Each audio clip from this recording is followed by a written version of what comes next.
Mame mo akwaba emfa wombra GCN page so meeting e de adwoa searching.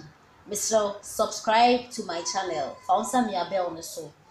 Ube ya notification and sema hudo and sama abakuaku ayekoso wo man Ghana mu na be ye biatie e wo GCN page hanom. Na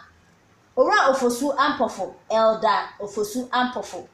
Pentecost elder. Oye national chairman de ma NDC amayoku e na okase otonkra e de ama eye ora Lotejo Corps e na ora koku ayido mon kra na ebe den kra na ne sen ora for shampoo chese NDC fo penfomo asanso akwatena na tenase omokọ no mo chese sa ora Lotejo Corps na ora koku ayido omo ni suban nkofo omo nyanya omo ani yede papa wod wo fa ni fa no wo fa benku wo ka se mamo nkwa ha wo se yefi ha na ebe wo mo anu na efi moto na eba nti wura ofosu ampofo a chese omo asanso akwatena se omo asanso aba be dimpen fi omo hujuma papa na chese wod want to them now wo lock away na be ya won jini bi because mo unlock omo pa dia Lotejo Corps on de bi o si radio so ani rock okwan do so e grant interview ani ti se nkrofo mienu de akiya mpopo na mo na mo afa mo age so mo bedi won dwuma ya because mo nti mo kezi kra enti no ora ofoso ampofo a chese obedi o mo dwuma na dwuma mo bedi o mo kra no se ora Lotejo Corps na mo so we fi party ni mu da do nti dwuma be na mo sanso de mu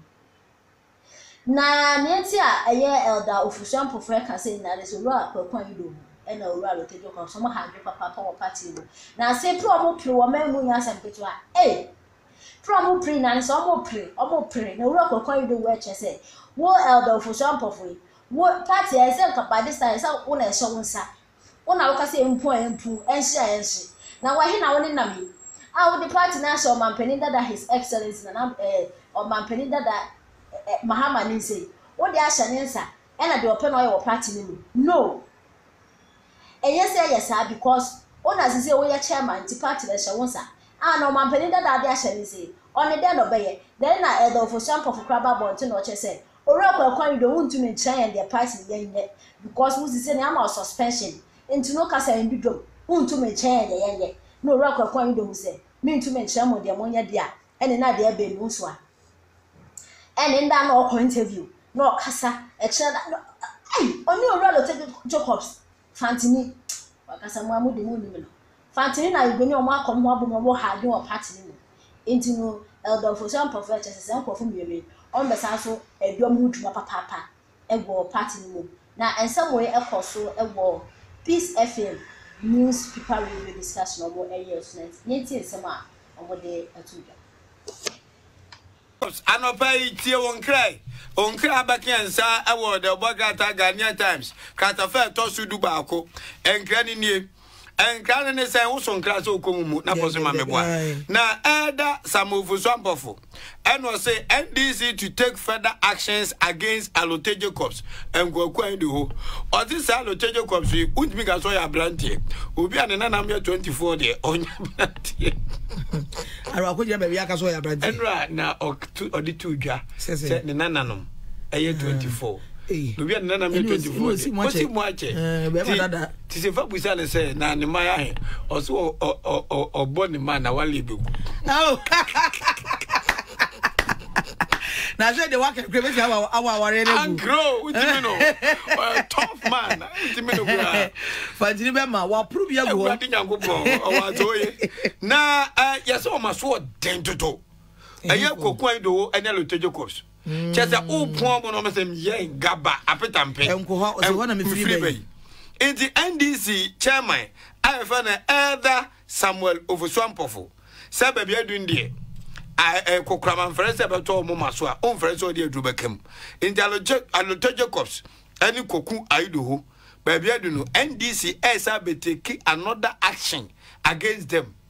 And I had a baby some day a incredible woman agudem. Tell mo be MP, the movie and I'm going to mo okay against some. Now nobody why. and waka say amanfo say Akufo-Addo ba be yi akoto say di say adan wo pe president edi ozo no hu boni bia wo ho say amanfo say alanchamaten na adru ni so na alanchamaten be ka say menyamedi president hu boni bia so be declare say officially after Akufo-Addo no ono no ba so obedima ka say bia after Akufo-Addo kwa no we never on the hu boni bia e wo ho enti ono na adwen a wa kire e wo de bokrata de ganeta da me di wie times ni laposo apotifo no aka mo ho e wo eye mia bi eye tano na ensuensu a wo pomo galamsey no awurade nyankopon ya se wo de ni jajaja o ma ye ensuo no te se dudu o ma ho na tan enti apotifo ko no mo ko ne chamfan na me de da me ya ne say machine so mo jama mo hye no na poso we jane dami chamfa no mo de sensu no mo twa o mo de petro na agusu na e ja dam bru kame de komun sizi meguo ndi esizi begu onso ya na ho nsem so do esizi begu arbe ho esiwa na esibi ayira na no caterpillar ye ko sizi so mo de galamsey e fa he ye hunu ba eti enhye no evidie nsu ni atabai me se me enhye no onipa da se ne be fa ye hunu nipa wo fa ye ebedu si apeni ntimi mu akontan ofan so osade ko galamsey na aha no so adwuma de ya no wontimi fa nkodo kokofu ase we post ne wo hwe petrol na bu afu pa o se de be ho a mama sensu wo ga na nyina na o ma so de dodo o ma so de too much na post galamsey ya na ni kama na kwa hwede ni nyina ni ayeye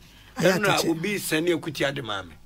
anwa de no bo akuti na metra radio so a me se me ya chenkwana na menum bremu enya ntro na media de bremu aye nipa betimi ano send this say abeyam peni kasa na nso wende ba e benu ma nom ne sa se wa mi free atache no da bi atache we don't mean say ase dodo na pos won so wa kwakire o mo da ti bremu ya atache ase video na no wa de dodo adongwana na me no atache everyone atache o kan ya fa so sa na nkai wo se ti bi enhwe no mo na nye mudika na zo na se dodo mudika na yantu aso a Daily Graphic the bokrata dia bodi krachi bi edija kwato ne girlfriend dem mu e ma hye ne girlfriend ne ba akoda ba mu a wanya mfie du ahye na ni mu no so ekuno we yara hosem a asima ene enwasem ababatu edwa na asante bantem a prosifo e na akwakwachi owura yi adedin e de kwaku agiman wanya mfie du asam yensa 33 years na ne girlfriend a rap patience kirematen e na one no e won tokwa kakra na nti wo ye brebrebre na ne girlfriend ne dan oba ne ma ewo mu entafo abemu no wi no yata ni nua ba ata nso so wo ho e no mu nso nua ketewa o entafo na chiriba nti nkwada nan no se mensa nyina wo dan ni mu e na kra chire di eja ne kwoto mu enti enkwada no mu bi ahihyi preprai mienu de o mu preprai nanso atabe ma ne de wantimi enya nkwa ya kwancha se wahye adane nso enti mienu apra ne de o mu wo yaresabia e na kra chire no wodi nsamone no de o ya ne se wodi ja to dan ni mu wie ya no no so de mika no kofa petrol ehwiegu no nya no so peja to mu en wo wie no odum no koka che doctor for say police for say me kra na me hye bio me so me a victim ni bia na me de nya me na abo me nya me tadi na oba ne so obo wo no odi gya ne kwato de no wie no dwa ne kwa no hye da kwa ye wei se ne beka so no so kro ka ho bi na nkwa fa ne ho adie eti sabria ye ka say